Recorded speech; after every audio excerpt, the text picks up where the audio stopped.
ibang group.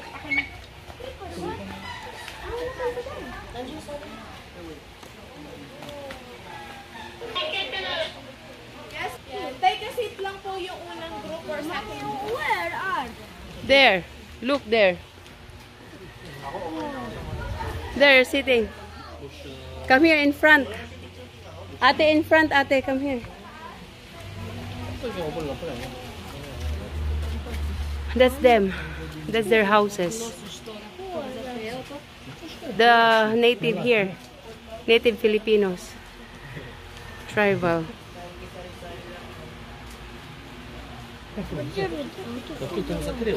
No, they have food already, of course. Palawan, you will meet Batak tribe. But if you go in southern Palawan, you will meet them. They are the Palauan tribe. So, ganun po yung pagbanggit.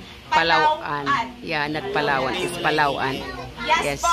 When you say Palawan province na po yun. Yes. Yan. So, since 1976, Palauan tribesmen, they are the Palauan, started to come here. So, this is their second home. Their original home is in the mountain about 200 kilometers away from here po. So, actually po, they stay here for about 2 days, while others 1 month or 2 months then just to share yung kanilang culture. And at the same time, they selling their handmade product at the same time. So now, pabiri bagtik. Pabiri means to hold or to see. And pass it to your other friend.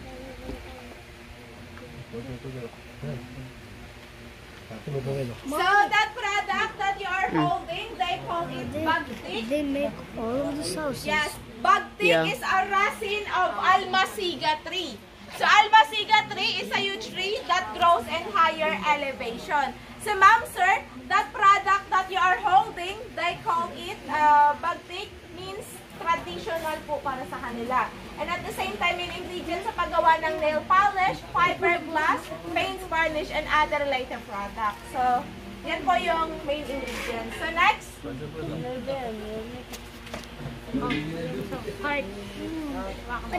That's where they put their products. This is their native backpack. They call it bakit. Bakit is made of rattan. That's why durable to carry on.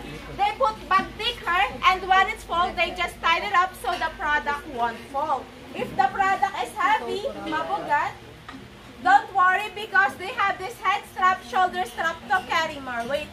The adult can carry for about 5 pulo. It means 50 kilos up and down the mountain. So over there, 40 kilos bagtik with a basket. So aside from that, Palawan tribesmen are music lovers. So this is their musical instrument. 100 years old, the agong and the sanang. So when these two echoes in the mountain, it means that they are communicating with the spirit of their ancestor. So this is their native drum. They call it gimbal. Gimbal is made from hollow wood. They have this intricate design on top cow skin, animal skin po yan. So now we will play it in the set. They call it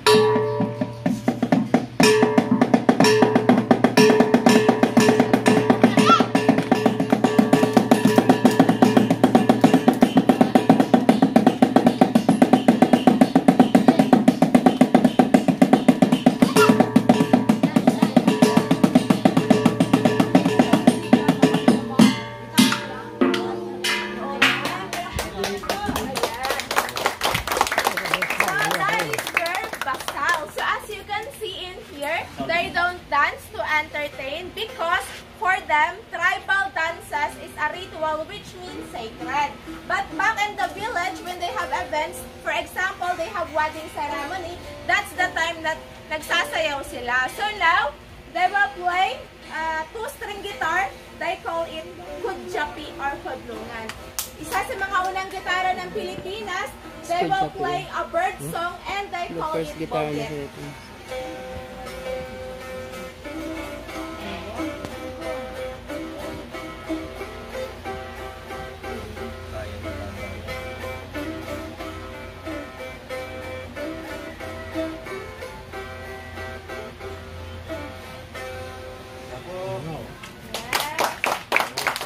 They put the beeswax to adjust the sound. So, in a little hole, so ito yung sisilbing mouthpiece. Through vibration, with the use of their mouth, they can create an amazing sound.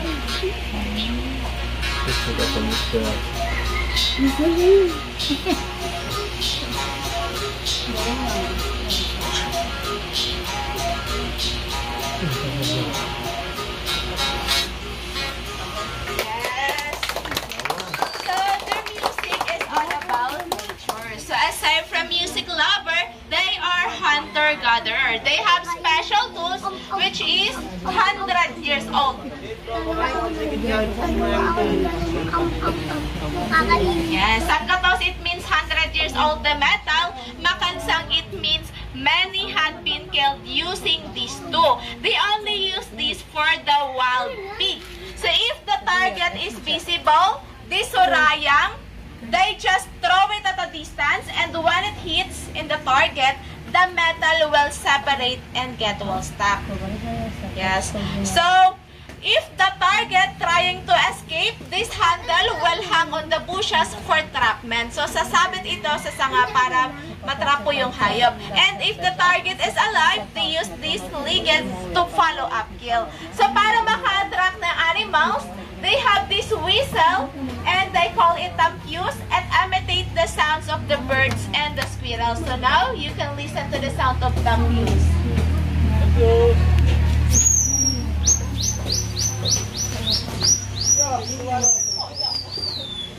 Ayan, so when the target responded, for example, and the target is now visible, the tribesmen will prepare their blow dart. They call it sapukan, made of two bamboo, front-side beeswax. Their dart is made from a wild palm.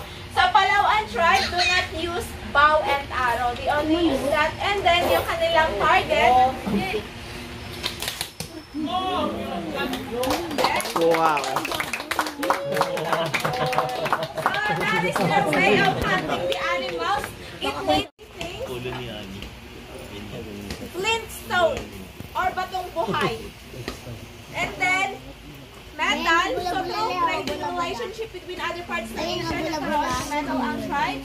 And through friction, nagkakaroon ng spark. And then their cotton, made of wild palm, they put charcoal powder in order to catch the spark. So yung gusto nila yung small stone lang.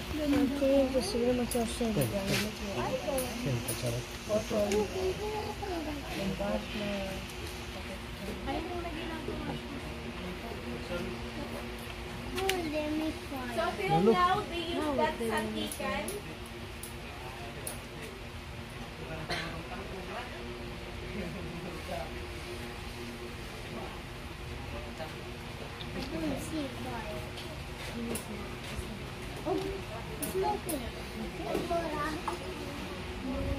So in a few strikes, there is a smoke, and then transfer nyo lang sa dried grass, blow it to make bigger fire. So at the other hand, that is their torch in the mountain.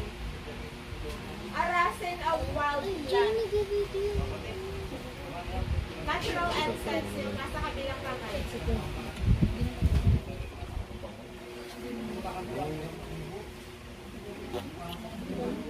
Fire, wow. Great job. There is a fire. So nice. How are they making the fire? You didn't see that? Mommy will show you later. Mommy's taking video. So actually, this is their torch. They call it salong. Salong is a rasin of wild pili tree. Familiar po ba sa pili nut? Yes. So, wala po kaming pili nut. Meron lang po kayong maliliit na version. Kailangan kolekta yung rasin. And then, nirarap po nila sa dahon ng wild palm. So, according to them, 1 foot of this can last for about 3 to 5 nights if laging ginagamit. But dito po, tumatagal to siya ng 2 buwan. So, 2 months po yung longer use of this. So, according to them, ang usok na to, the smoke can drive away bad spirit and bad luck, serve as medicine for curing headache or stomach ache. So if you feel dizzy, you can smell the smoke. So aside from aromatherapy, this is an incense. So I'll start at the back. Take a seat. It smells like Okay, ma'am. Sige po. Alam ko na rin yung... Are here.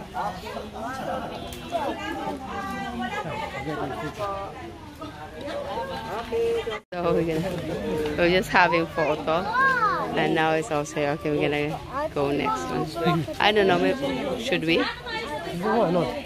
Okay.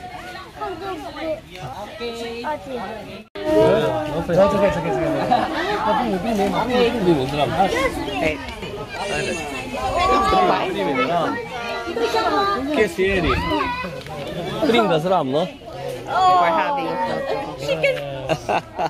Thank you. Hi.